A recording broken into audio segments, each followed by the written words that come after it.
La Compañía de Jesús no estaba preparada para un papa jesuita. Primero porque en nuestras constituciones y votos no se es ordinario aspirar o estar en cargos eclesiásticos o en dignidades eclesiásticas como se llamaba en esa época, en la época de Ignacio.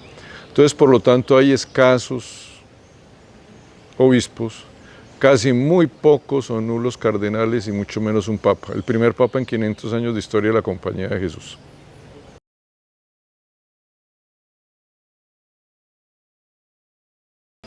Bueno, eso es complicado porque es el cristianismo lo que nos unifica y es a Jesucristo a quien seguimos, no a Francisco de Asís o a Agustín o a ninguno de estos.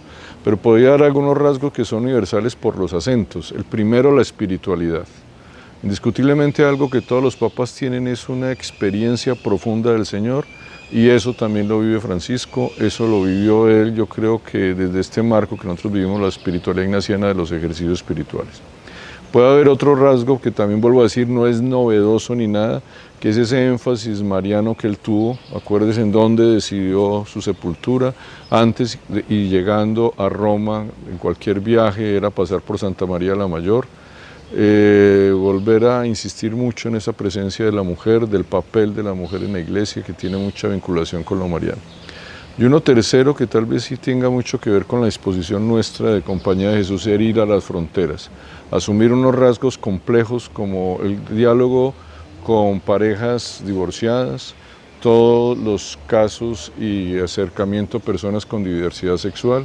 Y tercero, exponerse, digamos, a los diálogos inmediatos con el mundo, como este documental de Amén, en el cual se encuentra con jóvenes en este momento en sus búsquedas, inquietudes. Por supuesto, todo el énfasis en ser una iglesia en salida, con olor a oveja, y una iglesia como un hospital de campaña. Yo no sé si eso sea jesuita, pero sí es muy cristiano. Vuelvo a decir, aquí no me gusta empezar a hacer énfasis entre que es una cosa u otra, pero la experiencia de ser cristiano, más allá de pertenecer a un pelambre, a una raza o a una clase.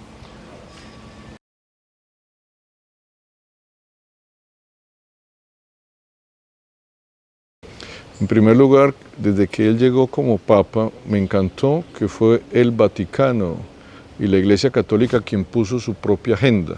No era solamente una defensa a lo que generaban los medios o otros sectores distintos a la propia Iglesia. Con Francisco volvimos a tener una Iglesia Católica que llevaba la delantera en su propia gestión, la propia autonomía. En ello, ¿cómo no pensar después de Francisco una iglesia de pobres para los pobres, una iglesia que trabaje con olor a oveja, una iglesia que esté encarnada en el mundo? Eso es muy importante. Primero, el sentirnos como cristianos en una experiencia común válida, promisoria y alegre. Eso es muy importante. Ya hacia afuera, con algunos rasgos importantes, esa insistencia grande genera una cultura del encuentro. Es que eso es muy importante en este mundo. Eso fue lo que le permitió ser escuchado él en las Naciones Unidas y que generó tanta recepción a nivel de la prensa mundial y de muchos sectores más allá de los creyentes. Y documentos muy valiosos, sobre todo lo que fue Laudato Si, porque fue uno de los textos precursores de las grandes reflexiones y compromisos mundiales sobre el medio ambiente. Un documento que sale en el momento propicio, que nos pone a pensar, verdad, del habitar nuestra casa común, de cuidar de manera integral nuestra vivencia ecológica, no solo como factores fragmentados, y pensar también otros círculos de producción que sean más realistas y menos depredadores como los tenemos actualmente.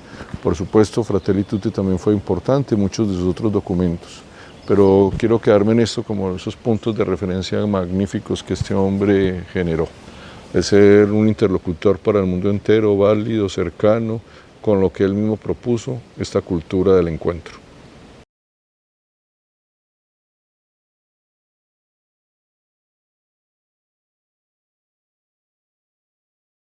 Esta es una pregunta que me encanta porque yo creo que no fue Mario Bergoglio, no fue el Papa Francisco, fue el Espíritu. Nosotros los jesuitas somos muy soberbios, creemos que con evidencias o razones tenemos todo entendido o el futuro definido. Y resulta que Jorge Mario Bergoglio fue uno como jesuita, fue otro como cardenal, arzobispo en Argentina, y realmente es el Espíritu que transmuta a este señor y supera nuestras expectativas y conceptos sobre él. Fue un golpe a la soberbia jesuita, y fue contemplar realmente la acción del Espíritu, cómo Él nos va llevando más allá de nuestros presupuestos y de nuestras suposiciones. Es sentir realmente que esto no está en manos nuestras, que nosotros hacemos todo lo que depende de nosotros, pero el Señor hace todo lo que depende de Él y nos supera con creces. Más que una enseñanza de Él, es del Espíritu, que seamos más humildes y que nuestra soberbia tenga mejores límites.